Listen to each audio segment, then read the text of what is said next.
Ah, hey, there you are.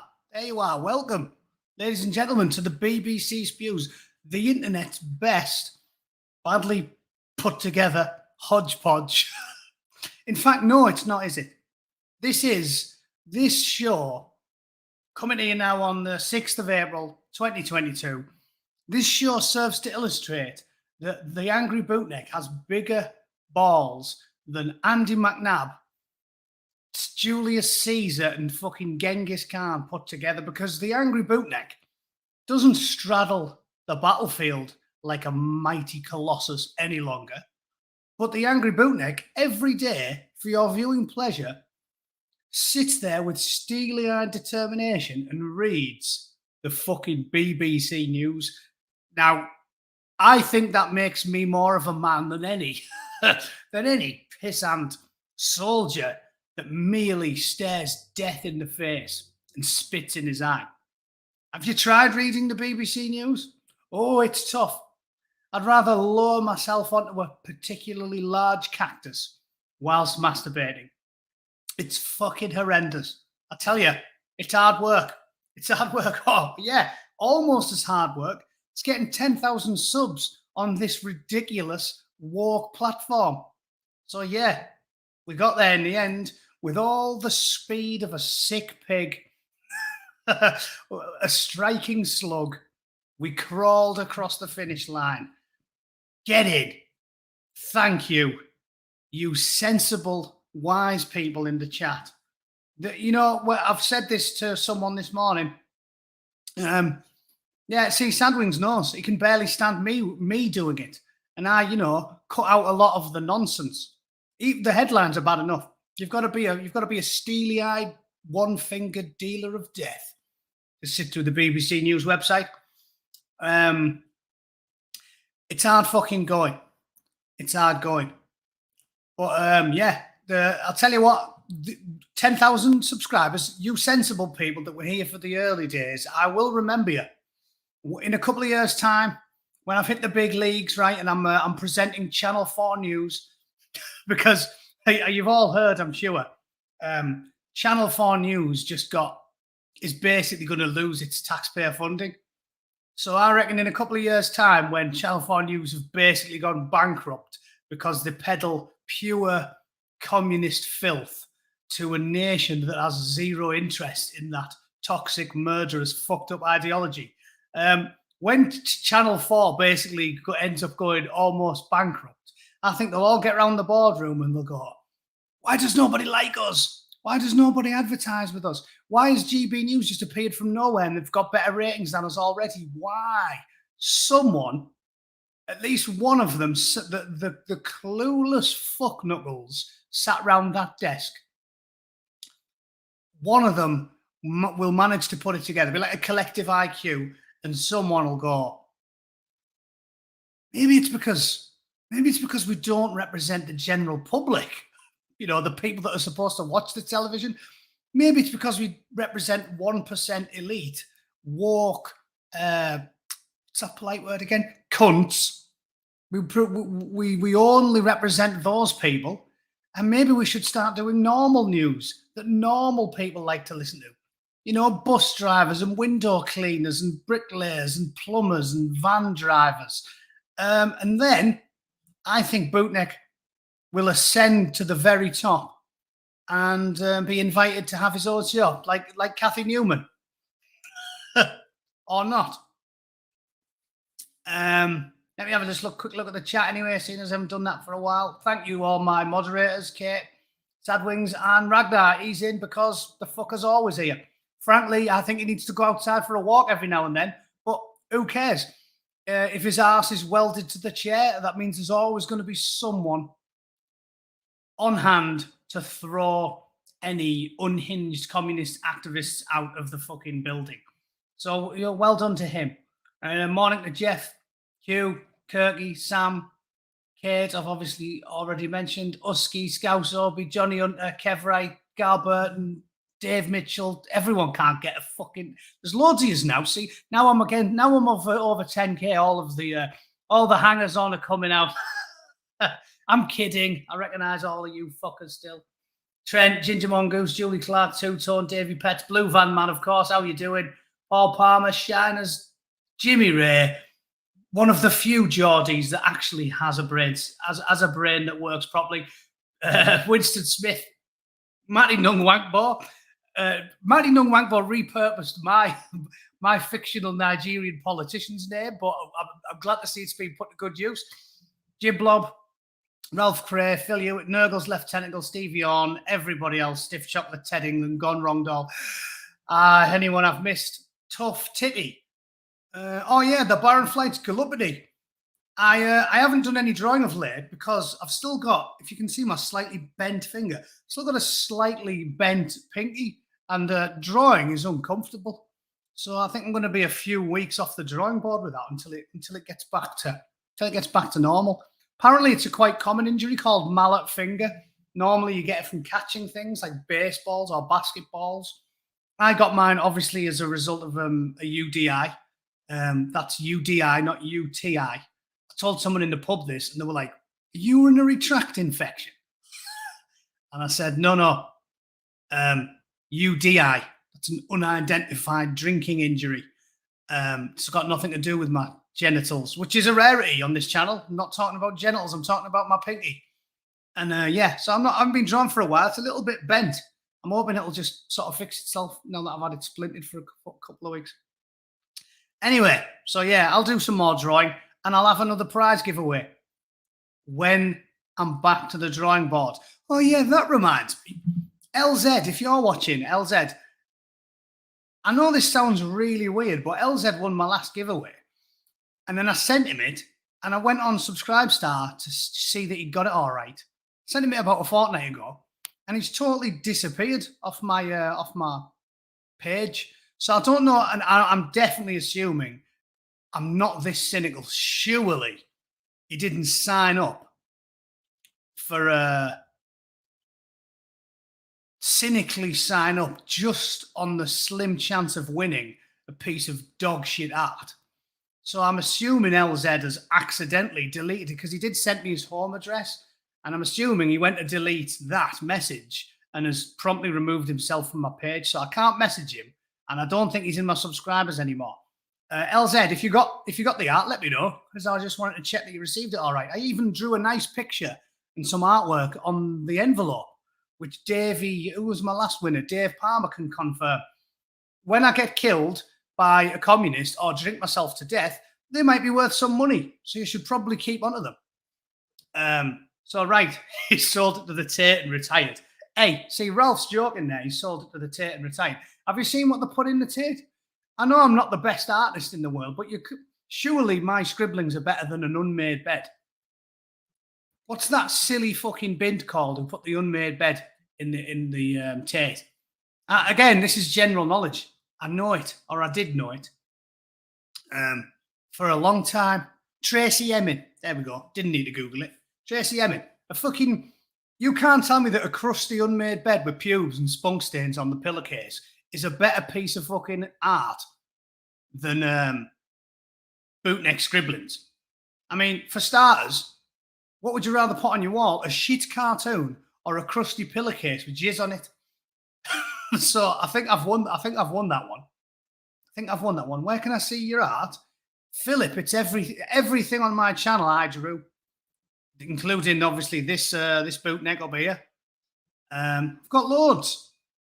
Actually, I was gonna, for today's BBC Spews story, I was gonna use a piece that I drew ages ago. Let me just quickly have a look. Bear with me, because this was this is relevant to the story that I want to talk about. Obviously, I'm discussing the fucking heinous crime of some absolute walking, sloshing Portaloo of a man that thought it was a good idea to vandalize. I mean, you know, honestly, you know that all jokes aside, the Bootneck is not is not an intolerant or particularly swift to judge person, right? I just aren't. I am not. I like to think about everything. I might obviously make jokes and quips that are a little bit off color, but certainly the Bootneck is a reasonable, rational, centrist chap, and I try not to rush to judgment. I can understand why a young man that has been indoctrinated might think it's a good idea to vandalize a war memorial. I can understand that. I mean, yeah, I obviously detest such behavior. I think it's despicable, but I at least can get my head around where it comes from, right? Because if you're a young man and you've been, like I said, I am nowhere near as vehement in my condemnation of terrorists and murderers and the opposing side soldiers, which is essentially what the Taliban is and are.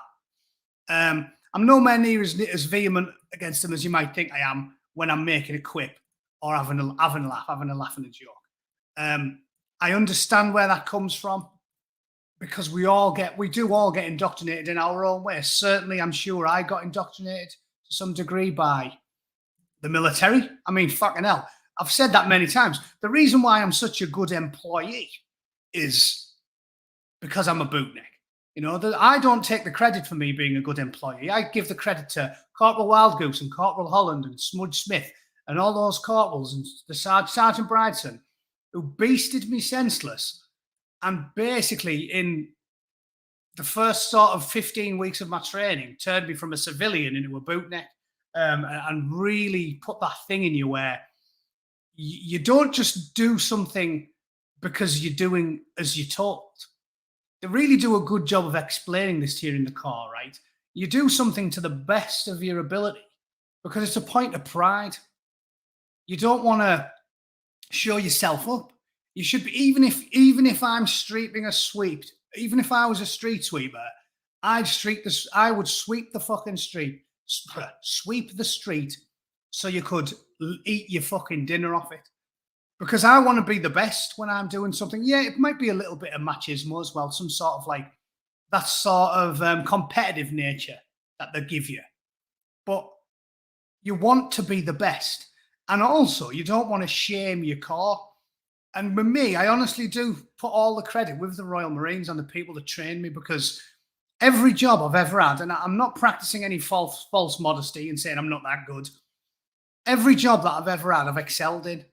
Everything. Like whenever I've had a job since I left the corps, I've quickly got either promoted or pushed up the chain in some way or given more responsibility in some way. And every job I've ever left, because of the life I've had where my missus is foreign and we've moved about a lot, it didn't want me to leave. When I left Games Workshop to come back to the States, my boss was fucking gutted. And I'm sure all my co-workers were because I like to be the best employee there. And it's not because of false modesty or narcissism or anything like that. It's the primary reason, if I'm really honest. I was talking to my wife about this, trying to explore the reasons for not just my competitiveness, but my diligence. And the primary reason is because they instilled in me the pride in yourself in doing a good job, whether you're a bus driver or a street sweeper. And I never want anyone, anywhere I've ever worked, to see me give a shit performance and say, oh, it's that ex-Marine, because that's what you're known as, right? When you're an ex-bootneck and you start working in the civilian sector, people say, oh, yeah, he's the ex-Marine guy. And I never wanted anyone to ever say, oh, yeah, that guy's fucking useless, the ex-Marine. I wanted them to say, you know that bloke who was a Royal Marine? He's fucking great at everything. He's always on time. He never chucks a sickie. He always does as he's told and he goes above and beyond. And that attitude is a gift that you get given when you do rigorous military training. And I've tried to tell that to people that listen to me. Again, I don't try to be a life coach. There's far better people than me at that. Chris Thrall does it. I'm not a fucking life coach. I'm a foul-mouthed, comical, political YouTuber. But it doesn't matter who you are or where you're from. If you're doing a job, you should always do the best that you can. Not for anything as childish as your own self-aggrandizement, but because it helps you. You know, Richard Dawkins once said a good quote. I don't know whether it was on Twitter or in one of his books, but Richard Dawkins said, do something selfish, help someone else. And what he meant by that is, when you do something for other people, it gives you a great feeling inside, doesn't it? I talk to strangers. I'm the type of person who, when I'm in London, often, like, if I see an old woman walking down the stairs with a big bag, I'll go, "Oh, grab that for your love." I always do it. I did it last time I was in Nottingham. Last time I was at home, I did it for this black woman who wasn't even, she was probably in her 40s, but she was weak as piss. She was struggling with it. I said, "I'll get that for your love." Took it down the stairs, but she was over the fucking moon. You could see for about half a second, I think she thought I was going to rob her. But when I carried it down the stairs for her and put it at the bottom, I said, "There you go, love," and just walked up and away. You could see she was loving it. And it's not because she's loving that act that I do it. It's because it makes me feel better. Because when someone is pleased at my performance, it makes me feel good. So basically, I've talked about how this is related to my politics many times. If you're just not, oh look, I was trying to get my my cop thing in the background there, but it's all you can see is the bloke who set the cenotaph on fire. You can't really see the artwork. Ah, well, doesn't matter. I was trying to get the point across to anyone who will listen that you should reject left-wing wokeist policies, not because of the damage it can do to your country, but for the damage it can do to your own life. Because if you live your life being bitter and spiteful and resentful, which is their ideology completely summed up. Solzhenitsyn's book discusses it. Jordan Peterson's talked about it loads of times. Ultimately, the woke don't like working class people. They don't like poor people. There's a reason why all of them, save for a very small percentage of indoctrinated working class people, all of them are upper crust. Extinction Rebellion are uniformly upper crust. You just see any of them giving an interview, and all you see is a bunch of fucking posh people going, "Oh yeah, so we need to help the environment." They don't like poor people. They don't like you. They pretend to be concerned about the poor because it masks the hate and bitterness behind their ideology. Thatcher said it best. She said it to her opposition on the floor of the House of Commons. You will be happy if the poor have got less, as long as the rich have got less too. Their entire ideology is about venom and spite and envy and resentment, and it eats you up inside. Live your life like a fucking bootneck. Always do your best. Doesn't matter whether you're driving a bus, sweeping a street, or picking litter up, right? If you're at work, go above and beyond. The boss tells you to do a good job, do it better than a good job, because he'll be impressed as fuck and you'll feel better about yourself. Because when you go gaze in the mirror, when you're having a shave, you'll go, "You know what? I'm a better man than almost all the people around me." This stuff is fucking common sense. And like I said, Jordan Peterson and Chris Thrall and life coaches have done a bit of real training rather than just talk shit constantly like me. They'll guide you to the same place. Sadwings has done his reading. Gazgul Magorak Thraka, exactly. Ghazi, the king of the greatest orc warlord ever known, was indeed a thinly veiled attack on Margaret Thatcher. Again, Games Workshop's a war company. But, I mean, it's so obvious. Hate and resentment, it's like drinking poison and trying to hurt your enemies. I think I heard that on Everybody Loves Raymond. But it is. Just live your life. Be a good bloke or lady. Help your neighbours. Help the old lady across the road. Do a good job at work. Turn up on time, correctly prepared, carrying the shit you need, and your life will be better. And most importantly than that, you'll feel better. It'll make you feel great, not being a bitter, twisted, miserable bastard. I've said that loads of times. You know, everyone knows someone who's a bitter, resentful wanker. Why isn't it me? Why isn't it me? There's a few people in my extended family like that. Why not me? If you couldn't be happy when your best mate won the lottery, or your brother, if the first thing you thought was, couldn't that be me, or it should have been me, you're just a shit bloke. Be happy for people and you'll be happy yourself. This is just, I've just learned it from 42 years on this earth. I'm not trying to be a fucking life coach. I'll leave that to people that swear less, drink less, and are not as bad tempered as I am. But seriously, it's good for you. It's good for you not to be a twat. All right. So that's enough positivity for one day. Some people, yeah, I think Blue Van and I are rare men though. When I get angry reading the news, it gives me a boner. I'm thoroughly erect when I get to the bottom of some of these stories, but we're a rare breed. I'm trying to preach to the masses, Blue Van Man.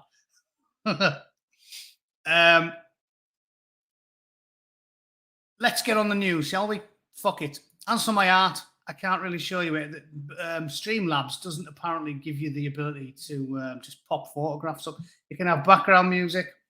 You can have backgrounds. You can have video clips. Logo. Oh, yeah, you might be able to have a logo. Oh, no, that's a bit shit, innit? It's little. I wonder if I can... I really want to show that because it's pertinent to the picture we talked to the... pertinent to the story I wanted to talk about. Let me have another look. Maybe there's a smaller version in here. Bootneck. Because I keep all my clip art in one folder on my computer. It's normally, I've definitely got one somewhere where I drew. Basically, it was to support the police. Long-term people that have been watching the channel have seen it before. But it was basically a picture of a proper copper gripping that little twat that tried to set the cenotaph on fire. Because obviously it was extremely infuriating to see the police constantly allowing hooligans to get away with fucking murder just because the College of Policing and the Met and MI5 and MI6 and all of the branches of government that we used to trust. It was infuriating seeing them apply the law wholly unequally, depending upon what your politics are. So, again, the woke will deny this is happening because the woke deny everything. All they do is lie. But anybody that's got eyes knows the truth of what I'm saying. The Football Lads Alliance get battered senseless the second they go near anything with anything that you would even class as state property. There was a bloke who went on one of their peaceful marches and he didn't do anything wrong. He didn't get nicked at the time. Who had a slash near, not on, just had a slash in public, probably because he's been boozing. He was desperate for a piss. Had a slash near a plaque that was dedicated to one of the coppers who got killed, not by a fucking straightway man, obviously, by a fucking regular at Allen's legendary snack bar. And the response to this was wholly out of all precedent because he got jailed for a significant length of time. And those of us that pay attention were once again flabbergasted because we were like, hang on, why is it if someone is a Black Lives Matter activist and they smash a police woman's face in with a brick, you let them off with a slap on the wrist? But when a white working class lad from a council estate has a slash in public, again, not good behaviour. I'm not in any way advocating having a slash in public. But why is it when someone does that has the politics that you don't like, then you smash them utterly? Then it's like 6 months for that cunt. But when a BLM activist punches an old lady in the face, or loots a fucking store, or beats the piss out of somebody, you guys haven't got anything to say about it, have you? You're like, 50 quid fine, call it a day. He's just youthful exuberance. It's ridiculous. And it's obvious to anybody who's paying attention to the fucking world we live in. So don't tell me that this stuff isn't all expressly political, because it fucking is. Anyway, we'll see what this horrible piece of shit gets. And I'll go back to what I was talking about before I got sidetracked by the chat and my own fucking meandering chat. I was about to say, I do understand why someone would vandalize a war memorial if they were young. Hey, there's some art. There you go. I'll do that. Don't really want it to take over the whole screen though, so I'll get rid of that. I do understand why a young person who's been indoctrinated would think it was acceptable to vandalise a war memorial. If you're a relatively recent immigrant, you haven't been well integrated due to the failings of the state, which are myriad, and obviously the failings of your parents, which are, again, I'm a reasonable chap. The state has a role to play, but numero uno when you're playing the blame game is obviously the shit for brains parents, right? And I understand that. So if you've been indoctrinated to think the British Empire is evil, I mean, it's all bollocks. It's not true if you read any long books. But you've only had one side of history pushed upon you by the war. The British Empire is evil. It never did anything good. It treats everybody like rats. Everybody's racist, sexist, and homophobe patriarch, right? Every war is evil. I can see why an indoctrinated young man would vandalise a war memorial. I can.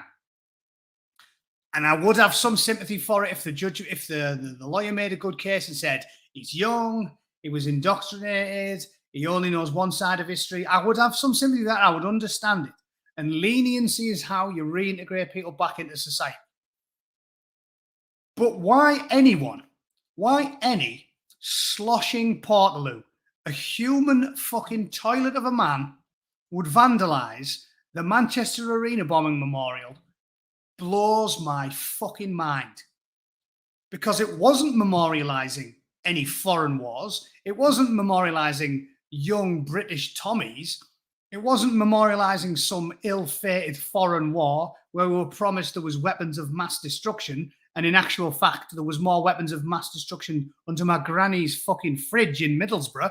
It wasn't doing any of that. It was memorialising the callous, senseless fucking butchery of women and children at a pop concert. And if you're that much of a thunder cunt, I have very, very, very little sympathy for you. Is this controversial? Ask fucking Susan. Probably is controversial. No. You must love Trump's hate. Love Trump's hate. Well, what do you do when hate's coming at you with a fucking meat cleaver? You trumpet with harsh language, you wonky-faced, spunk-raddled slut? No. The sheepdogs need to man the walls, don't they? The sheep only live free because violent men are happy to do extreme, terrifying acts of violence on their behalf. And I'm sorry, but ISIS killers that are happy to drown people and set men on fire in the coldest of blood imaginable are not people you can be reasoned with. So, regards, Anwar fucking, oh, you're not allowed to use the foreign name, are you? So we'll just do what we know. Yeah, remember, you're not allowed to say the M word, you're not allowed to say the I word. Yes, this bombing wasn't carried out by a Libyan fucking regular at Allen's snack bar and his known terrorist parents that inexplicably were chased out of, Leeds, by Colonel fucking Gaddafi because he knew there were jihadis. He knew it. And we gave them a council house in Britain and we paid for them and we fed and clothed them. And their baby boy, their bouncing baby boy, fed with our tax fucking pounds. I'm used to saying tax dollars living out here. Then butchered women and children. This makes me as angry as fuck, and I will try not to flip out. But I've made a video about this. I believe it was one of the first ones that got deleted and got me banned by the fascists that run this platform. I made a video about it, and I pointed out that the fucking Home Office and whoever the imbeciles are that work for the state who had a folder come across their desk for an asylum claim, right, from two known jihadis, killers, who were being ousted from their own nation and chased by the eminently reasonable Colonel Gaddafi. I mean, it's not like Colonel Gaddafi's a sensible fella, is it? Moved to Manchester, had their fucking passports rubber stamped by some spineless civil servant, So just as culpable for the murder of all those women and kids is the British state, the Home Office, and the civil servants, the woke civil servants that thought, that had a dossier come across the desk, read it and went, Dad's a jihadi, Mum's a jihadi, welcome to England, you cunts, and here's your free council house. If you think that's a good idea, you've got a head full of cow shit. And this is what boils my piss. They always equate that action to every single refugee that's ever attempted to enter Britain. As I talked about yesterday, Viktor Orban is not a fascist or a dictator. He's a democratically elected prime minister, and unlike most of them, actually has a mandate because the people fucking like him. He is more popular with his people than any prime minister across Europe. Macron is as popular as a bastard at a family reunion. He is as welcome as a hard, warm lump at the base of your testicles. And you stumble across it in the shower and go, fuck me, I'd better phone the doctor. That's how popular Macron is. And with the neck of 1,000 giraffes, that tawdy, piss-weak French dwarf has the brass neck to call Viktor Orban a dictator. He's got fucking 70% approval in Hungary, you fucking oily little pipsqueak. Right? Anyway, not going on to a tangent about that. These people call him a fascist because he said we will take refugees, and he has done with Ukraine. But we will not take chancers, liars, terrorists, and economic migrants. And the British public wholeheartedly agrees with that statement.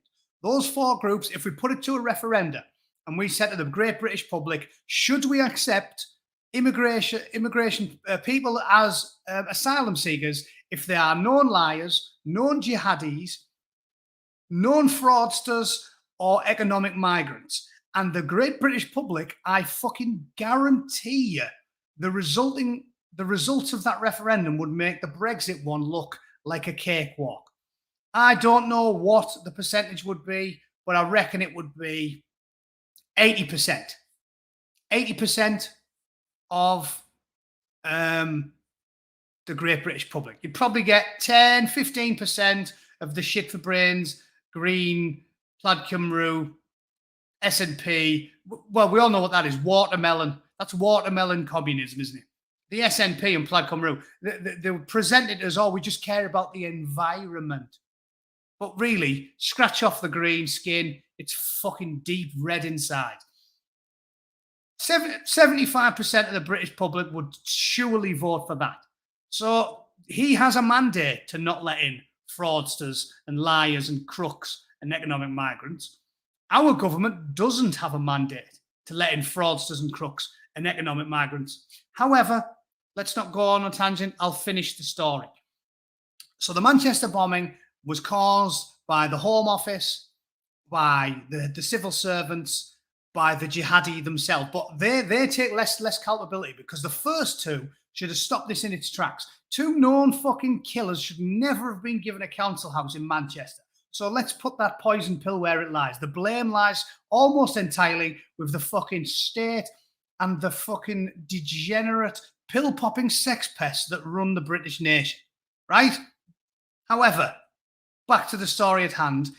I can't use his name because he's one of the protected class, right? That's why all of the poor brown people that moved to Britain in the last 50 years, they get to go to university. We've all seen the statistics, right? 60% of brown kids on free school meals, they get to go to college.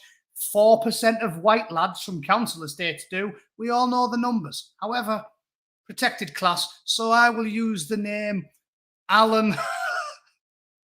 Alan Hastings. It was Alan Hastings. Alan Hastings, 24, caused £10,000 worth of criminal damage to the white marble halo bearing the names of the people who were murdered in the 2017 attack. Mr. Hastings damaged the memorial just weeks after it opened. The fucking scum. Not a war memorial, Nothing glorifying the war, nothing. It's not even dedicated to young men. It's dedicated to this lot. What do you see there? Kids. Young lass, young lad, young lass, young lass, young lass, young lass, young lass, young lass. Little kid. Little Safi there in the corner. Every time I read about Safi, my fucking piss boils in the bag. It's enough to drive me into apoplectic rage that would see me tear off my own fucking head in a fury and just throw it out the window. That's who was being remembered by this memorial. Yeah, I could at least understand a brainwashed IRA communist defacing a war memorial, because he doesn't really know that the poppy appeal doesn't just say fuck the dead that happen to not be from Yorkshire, right? I can even understand that. But to deface a memorial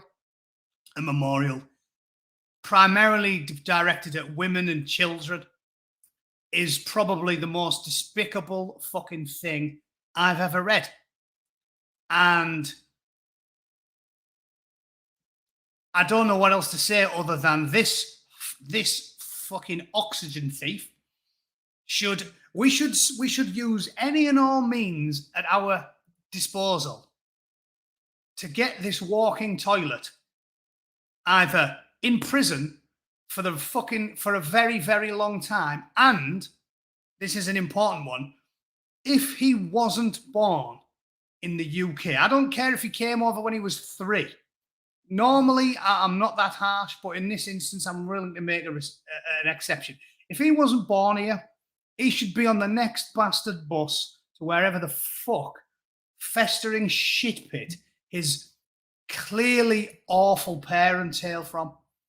Because if you've raised a kid that thinks it's a good idea to scratch the shit and deface a memorial directed to these people, these young women and kids, young lads, none of you deserve any sympathy. In fact, deport the parents while you're at it. Because maybe he was born here, but it's very unlikely his parents were.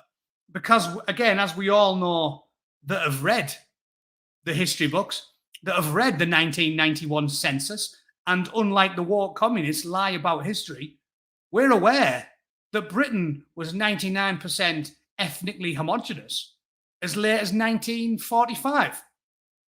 So it's probably likely that Mr. fucking Hastings there is at least related to people that weren't born in this country. And if that's the case, because they didn't bring him up, they dragged him up through 10 hedges and a fucking madrasa, they should get deported as well, because fuck them. That goes against all of the things I usually stand for. I don't believe in attributing blame to the relatives of evildoers. But in a case like that, where he's a young lad, that indoctrination is going to come from his parents. So fuck them all. Any excuse we can find to bin these people, I am wholly behind it. Absolute fucking degeneracy. These people make me fucking puke. And again, I'm not even going to keep looking at that picture because it'll just boil my piss in the bag, and you'll start seeing like yellow steam come out my ears. Fuck this guy and everyone he's related to. That is the most fucking despicable story I've been sent in months. So thanks for whichever one of you twats sent me it and drove me into a fucking rage while I was trying to enjoy breakfast with my missus. And she wants to thank you too. Yes. The egg cup went straight through the fucking wall. And let's do something else to restore my good humour. This one might work. What's this one? Let's have a look. Something somebody else sent me. Oh, that's not going to do it, is it? That's not going to do it. Well, we know why. Right. This story, another one for our fucking wonderful tapestry of diversity, right? This is what I want to talk about with this story. Can Arslan, does he sound like he's from fucking Edinburgh? Does he? It says, there's poor old Matthew Bowman. It's a fucking crying shame. He's a family, but it just something in you doesn't get as worked up when it's at least a male of fighting age. But poor old Matthew Bowman had his life cut short. I'm sure he was a splendid fella. Stabbed 27 times by his neighbour and have criticised the toothless and ineffective police response in the run-up to his death. Can Arslan from Walton, Cardiff, Gloucestershire. You know what I'm going to say, don't you? You get blokes who moved to England in 2015, and when they do something awful, the BBC says, British man arrested.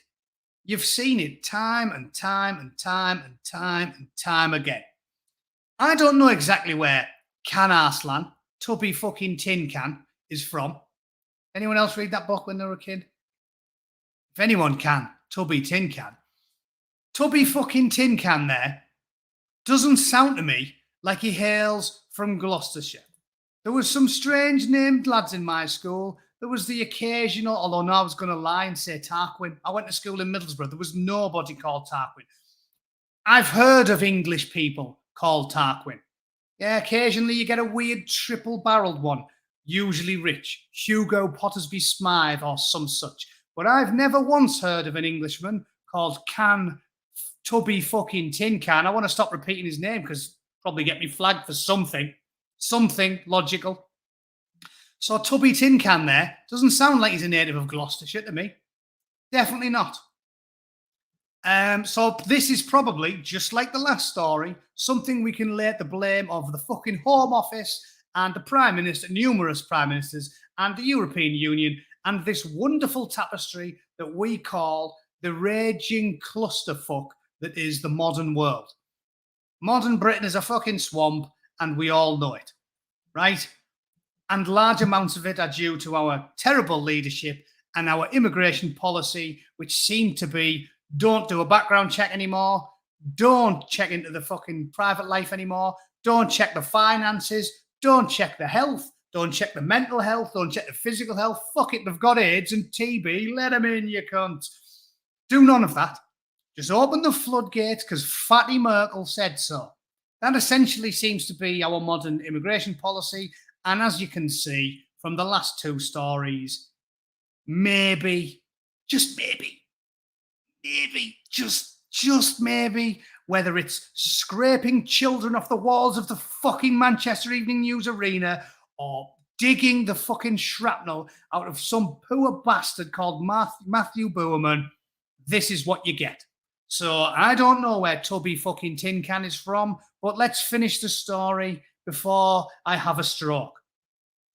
After subjecting his neighbours to 12 years of threat, I didn't even get through the next paragraph. 12 years. 12 fucking years of threats. What more do you want from me? How much evidence? Occasionally a woke twat turns up in the comments and goes, oh, this is our bollocks. How much evidence do you want? How long have I been saying the police are fucking useless in the United Kingdom? They are not fit for purpose. I've been saying it since I started this shit. I've been saying it since I was 25. They are not fit for purpose. The College of Policing needs bulldozing.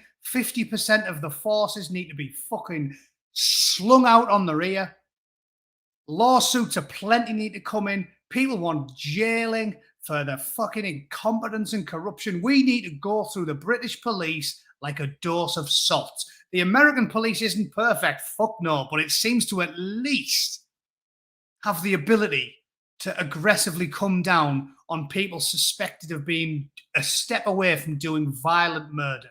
This human toilet was subjecting his neighbours to 12 years of threats. The day before he died, he personally told the police, I shit you not, ladies and gentlemen, Tubby Tin Can personally told the police, I'm quoting him, I will sort out neighbour and murder him. Take your eyes out and polish the fuckers. I'm telling you, this is straight from the BBC, unedited. Told the police, I'll sort him out and murder him. He didn't even do like the normal sort of pisshead threats like, I'll kill the cunt. He physically said to the police, I'll murder him. Winner. Oh, no, but don't worry, lads. The case has been referred to the Independent Case for Police Conduct. About as independent as a clingy mother with a fucking ginger mutant baby at a baby beauty contest. That's how independent the IOPC is. About as independent as fucking Sloth's mum. Yeah? When Sloth is being waylaid by the Goonies. What are you talking about? The threat of murder did not appear on police systems until the next day. Less than 2 hours before he stabbed Mr. Booman. You shouldn't laugh. But if you don't laugh, you cry. Mr. Booman's family said, you know why. You don't need to ask why, Mrs. Booman. It happened because our police are corrupt and incompetent and ineffectual, and our leaders are corrupted, incompetent and ineffectual, and the system is broken, and MI5's broken, and MI6 is broken, and the IOPC is about as independent as fucking Nicola Sturgeon at the Is Scotland Mint quiz.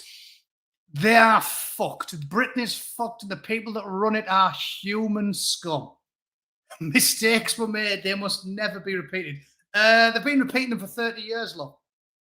They've been repeated for 30 years, love. It's just a litany. Yeah, there he is. Red-blooded Englishman, fucking tubby tin can. 12 years of abuse. A brief timeline. Another one of his neighbours, Peter Marston, had an angry exchange with him and told the police Arslan was convicted of harassing him.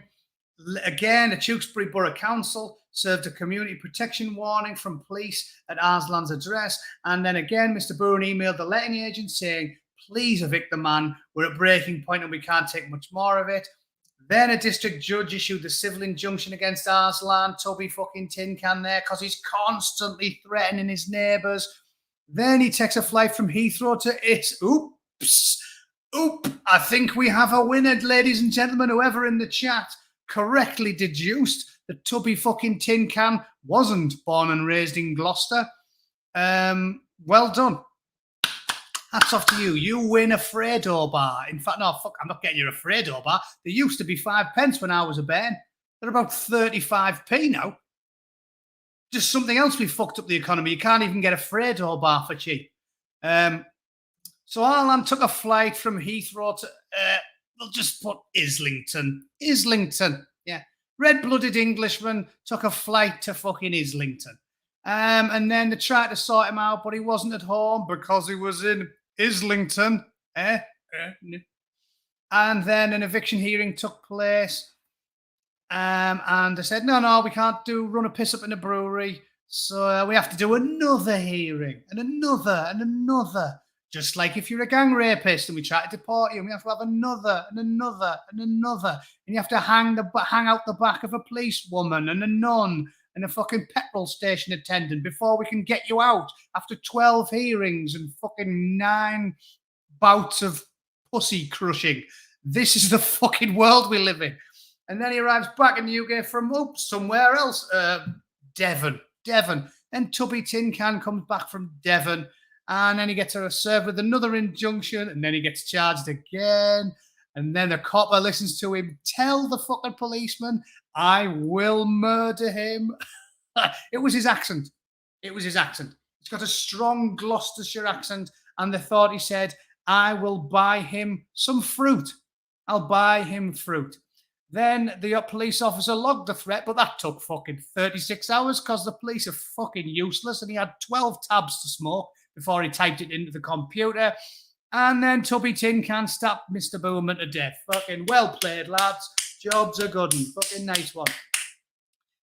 Absolutely fucking criminal. And the best bit, which you know is fictional, the cherry on top, because this guy was probably a nice family. Look at him. Nice family, reasonable, quite a nice area. There they all are. You know he is a pleasant middle-class chap who would never dream of doing this. Because look at the bottom of the story.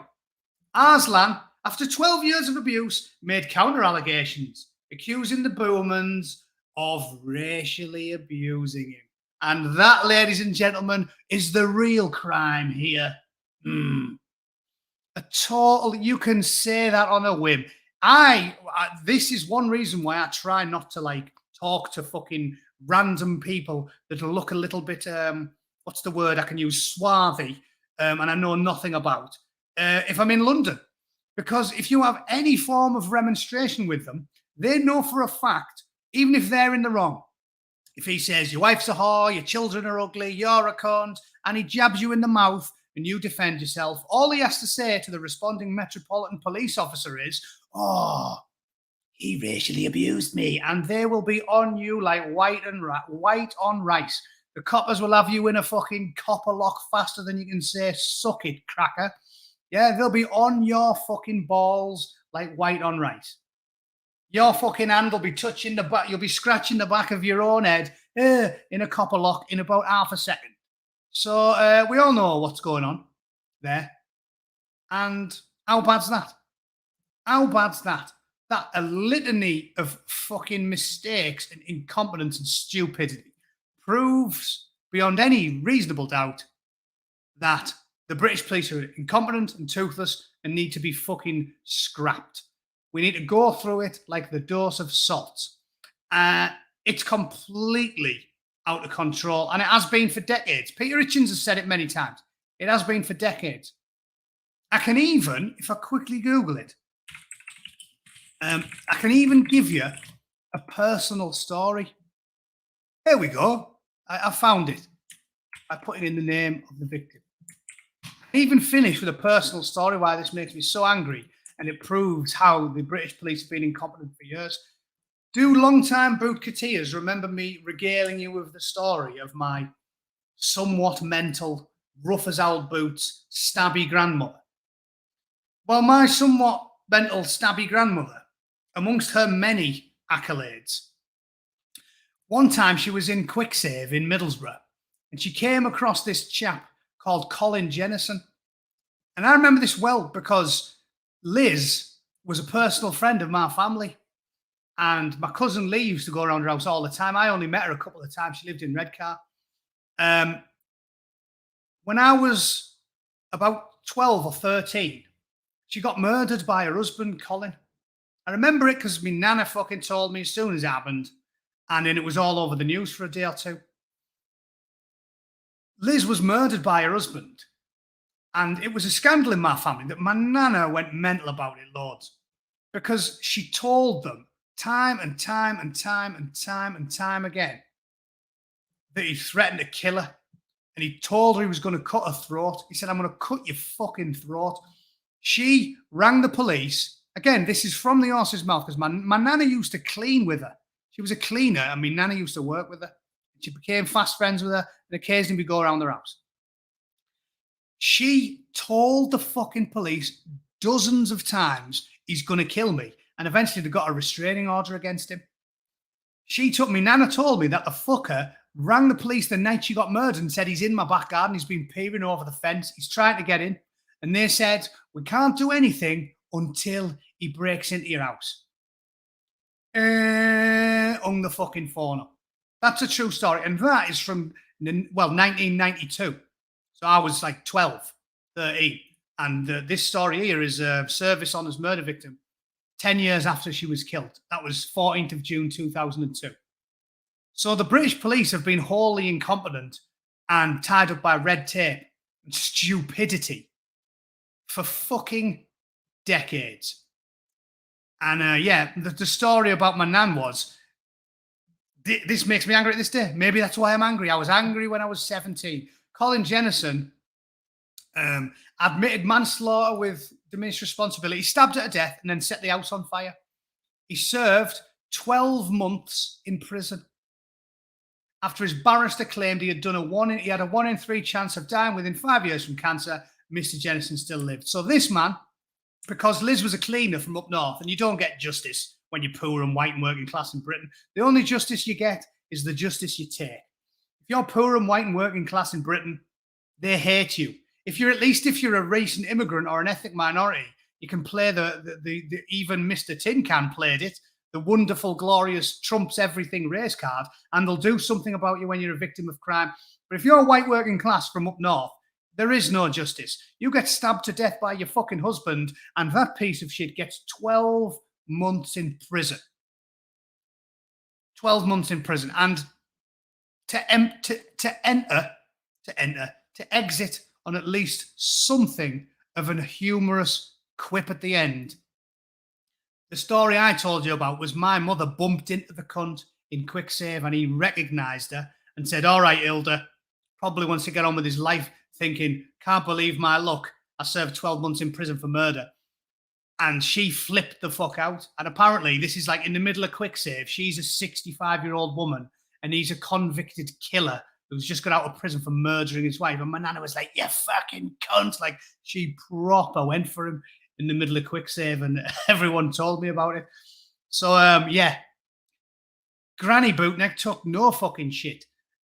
But the point I'm getting at is, this has been going on for decades, ladies and gentlemen. Decades. The British police are incompetent, toothless, corrupt. They care about the criminal more than the victim. Their human rights are respected no matter how base, degenerate, evil, vile their crimes are. Torture, rape, murder, doesn't fucking matter a jot. If they're from abroad, they will get 25 fucking appeals and they'll still be here in 10 years' time and you're still mourning the death of your loved ones. They couldn't give a monkey's fart about you and everything is totally fucked. Right? Winner. But what have I said? You just have to do your due diligence, look after yourself, don't do anything stupid, minimize the chances of you being fucked with by criminal scum, and do everything you can to prevent it. The Americans have got the right idea. Hunker down, live clean, stay fit, practice your due diligence, be as safe and as careful as you can possibly be, fortify your fucking house, look after your wife and family, because you cannot expect the state to do it for you. They are wholly incompetent, totally toothless, and in many cases, 100,000 gang rape children, they're in on it. They are in on it with the criminal elements. So remember, to end on a high note, what is it? Stay focused, stay switched on, look after your nearest and dearest, and you don't need to rely on the fucking state. Take pride in your work. Stay fit, do your job properly, be there on time or early. Save your money, live frugally, stay fit and stay sane, and we will outlast everybody as the flames burn around us. It's a game, right? Some of you guys will go, "I don't care if we get nuked, just kill me." No. Practice the Bootneck way. It's a fucking game. It's a game that I want to win. I want to be the last one amongst the ashes. I want to be chuckling amongst the ashes while Hugh Grant and Owen Jones are long fucking buried. That's why I want to last the longest. It's all a big game and I'm going to win it. Thanks for watching, ladies and gentlemen. I will be back tomorrow, and stay fucking sane. All right. Thanks for tuning in. Like it and share it if you can be asked. Thank you to all my recent subscribers. We breezed past 10K. Suck on it, Susan. I'll see you all tomorrow. Cheers.